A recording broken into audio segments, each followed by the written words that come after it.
Nah, misalkan kita gambar dulu vektor A letaknya di sini. Kemudian vektor B kita letakkan di ujung vektor A. Seperti ini gambarnya. Kalau ditambahkan lagi dengan vektor C, maka tinggal AM to the PM, PM to the AM. If I quit your PM, I still rock Mercedes. If I quit this season, I still be the greatest. baru. Panah baru ini disebut dengan resultan. Nah, resultan ini harus kita berikan nama juga, yaitu misalkan kita kasih nama R. Nah, panjang dari resultan alias vektor R ini yaitu merupakan hasil dari penjumlahan vektor penyusunnya. Kalau tadi itu adalah penjumlahan dan pengurangan vektor yang hanya berada pada satu dimensi alias satu garis horizontal saja. Sekarang bagaimana kalau ada dua vektor tapi tidak berada satu garis melainkan dua dimensi? Misalkan perhatikan contoh berikut. Pada sebuah koordinat kartesius ada beberapa vektor. Sekarang perhatikan vektor A bagaimana kalau ditambahkan dengan vektor B. Nah, kita gambar ya. Vektor A warna coklat arahnya adalah ke atas agak miring. Kemudian vektor B arahnya ke bawah miring. Nah, ini merupakan vektor yang dua dimensi. Artinya, dia tidak hanya bergerak satu arah horizontal atau vertikal saja, tapi dia bisa bergerak miring. Nah, kalau kita bertemu dengan soal-soal yang seperti ini, pada vektor dua dimensi yang bergerak miring, maka untuk mencari resultannya, maka kita tidak bisa langsung memotong vektornya seperti yang satu dimensi tadi. Tapi, kita bisa menggunakan bantuan beberapa metode. Salah satu metode yang paling mudah itu adalah dengan metode jajar genjang. Nah, caranya perhatikan berikut. Kita gambar dulu vektor A di sini. Panjangnya sama, arahnya sama, tapi letaknya boleh kita ubah agak ke bawah sedikit ya. Nah, sekarang kita gambar juga vektor B. Panjangnya sama, arahnya juga sama. Lalu kalau vektor A ditambah vektor B, dia kan akan menghasilkan vektor baru yang namanya adalah resultan. Nah, kemana resultannya? Seberapa besar panjangnya? Caranya adalah yang pertama kita gambarkan dulu vektor yang mirip dengan vektor B. Panjangnya sama, arahnya sama, tapi kita letakkan di ujung vektor A. Seperti ini. Nah, kemudian kita gambar juga vektor yang mirip dengan vektor A. Panjangnya sama dengan vektor A, arahnya juga sama dengan vektor A, tapi posisinya kita letakkan di ujung vektor B. Nah, sekarang sudah ketemu kan pada gambar seperti ini. Sekarang untuk mencari resultannya, kita tinggal tarik garis panah saja dari pangkal bertemu pangkal vektor A yang bertemu dengan pangkal vektor B. Kita tarik garis panah sampai ke titik temu dari kedua garis putus-putus ini. Nah, seperti ini. Inilah resultan dari penjumlahan vektor A plus vektor B. Panjangnya seperti ini dan arahnya adalah ke sini. Bisa dipahami kan? Contoh berikutnya, bagaimana kalau vektor minus A ditambah dengan vektor B? Sama seperti tadi, kita gambar dulu vektor minus A di sini. Nah, pada panah biru. Kemudian kita gambar lagi vektor B dengan panah merah. Panjangnya sama dengan vektor B, arahnya juga sama. Kita satukan pangkal bertemu pangkal. Pangkal vektor A kita samakan sampai ketemu dengan pangkal vektor B. Langkah kedua yaitu kita gambarkan sebuah garis yang mirip dengan vektor B, tapi letaknya di ujung vektor A, seperti ini. Oke. Kemudian kita gambarkan juga sebuah garis yang sama dengan vektor A, panjangnya sama, arahnya sama, tapi letaknya di ujung vektor B, sampai membentuk jajaran genjang seperti ini. Untuk menemukan resultannya, maka kita gambar titik pangkalnya berada di pangkal vektor A ketemu pangkal vektor B. Kemudian kita tarik garis sampai ke ujung ketemu ujung. Maka inilah resultan dari penjumlahan vektor min A ditambah vektor B. Nah, anak-anak, selain metode jajar genjang tadi, kita juga bisa menggunakan metode yang lain yang tidak kalah simpel. Namanya adalah metode segitiga. Caranya seperti ini. Ketika vektor A ditambah dengan vektor B, maka kita gambar dulu vektor A di sini. Kemudian vektor B anak-anak kita letakkan di ujung vektor A. Kalau yang jajar genjang tadi kan pangkal vektor bertemu dengan pangkal vektor yang lain. Tapi kalau metode yang ini adalah pangkal dari vektor B diletakkan di ujung vektor A. Sudah? Hasilnya seperti ini. Untuk menggambarkan resultannya, tinggal gambar pangkal yang awal, yang paling pertama, yaitu adalah pangkal dari vektor A. Kita tarik garis sampai ke ujung vektor yang paling ujung, yaitu ujung dari vektor B. Seret kita gambar, inilah resultan dari penjumlahan vektor A ditambah vektor B dengan metode segitiga. Contoh berikutnya dengan metode segitiga. Ada vektor minus B ditambah dengan vektor C. Bagaimana caranya? Nah, sama seperti tadi, kita gambar dulu vektor minus B. Seperti ini ya. Vektor minus B, arahnya kebalikannya dari vektor B. Sudah. Kemudian vektor C digambarkan dengan panah hitam, arahnya ke bawah. Tapi jangan lupa letakkan pangkal vektor C di ujung vektor B. Pangkal dari vektor 1 diletakkan di ujung vektor yang lain. Untuk mendapatkan resultannya, tinggal kita gambarkan pangkal vektor yang paling pertama, yaitu vektor B. Kita tarik garis ke ujung vektor yang paling terakhir. Seret, kita tarik garis.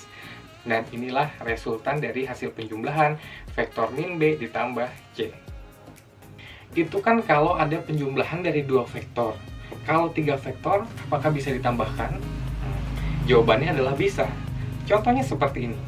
Ketika ada vektor A, kita tambahkan dengan vektor B, kita tambahkan dengan vektor C. Nah, kita bisa menjumlahkannya dengan metode poligon atau segi banyak. Nah, misalkan kita gambar dulu vektor A letaknya di sini. Kemudian vektor B kita letakkan di ujung vektor A. Seperti ini gambarnya.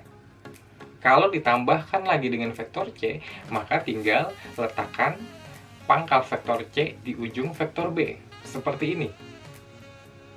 Nah, untuk mendapatkan resultan dari penjumlahan ketiga vektor ini, tinggal tarik garis pangkal vektor yang paling pertama, ditarik garis ke ujung vektor yang paling terakhir. Seperti ini. Maka inilah resultan dari penjumlahan vektor A ditambah vektor B ditambah vektor C dengan metode poligon. Kalau pengurangan bisa nggak? Bisa. Perhatikan contoh terakhir. Ini ada vektor A. Kalau kita tambahkan dengan vektor minus B ditambahkan C. Nah, kita gambar dulu vektor A-nya di sini. Arahnya sama, panjangnya sama. Kemudian vektor minus B kebalikannya dari vektor B. Nah, pangkal dari vektor min B diletakkan di ujung vektor A. Sudah? Kemudian baru kita tambahkan vektor C, yaitu pangkal dari vektor C kita letakkan di ujung vektor min B tadi. Nah, akhirnya terbentuk seperti ini. Untuk mendapatkan resultannya, tinggal tarik garis pangkal vektor yang paling pertama, yaitu vektor A, tarik garis ke ujung vektor terakhir, yaitu vektor C. Akhirnya gambarnya jadi seperti ini.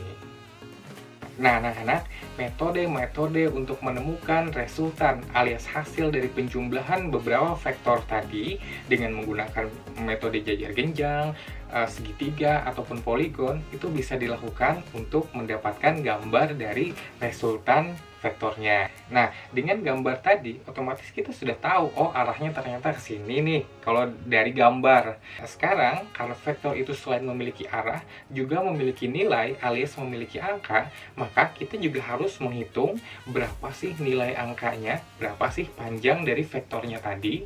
Nah, untuk memudahkan menghitungnya, maka kita menggunakan rumus berikut. Jadi, misalkan pada metode jajar genjang, kita memiliki vektor, misalkan vektor A.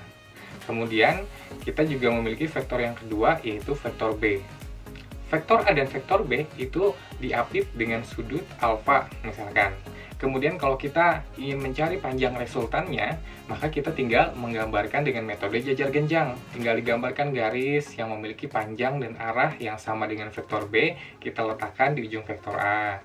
Kemudian kita gambarkan lagi garis yang memiliki panjang dan arah yang sama dengan vektor A, kita letakkan di ujung vektor B. Nah, jadi pangkal ketemu pangkal, kita tarik garis sampai ujung ketemu ujung, itulah panjang resultannya. Kalau kita melihat dari gambar ini sekilas, maka kita sudah tahu bahwa arah panahnya pasti akan ke sini. Tapi kalau ditanya berapakah panjang dari vektor R, maka bagaimana kita mengukurnya? Nah, caranya adalah dengan menggunakan rumus berikut. Panjang dari resultan R itu sama dengan akar dari panjang resultan A dikuadratkan, ditambah panjang dari resultan B dikuadratkan, kemudian dikali 2 kali panjang resultan A dikali panjang resultan B, kemudian dikalikan dengan cos dari sudut kedua vektor A dan B tersebut.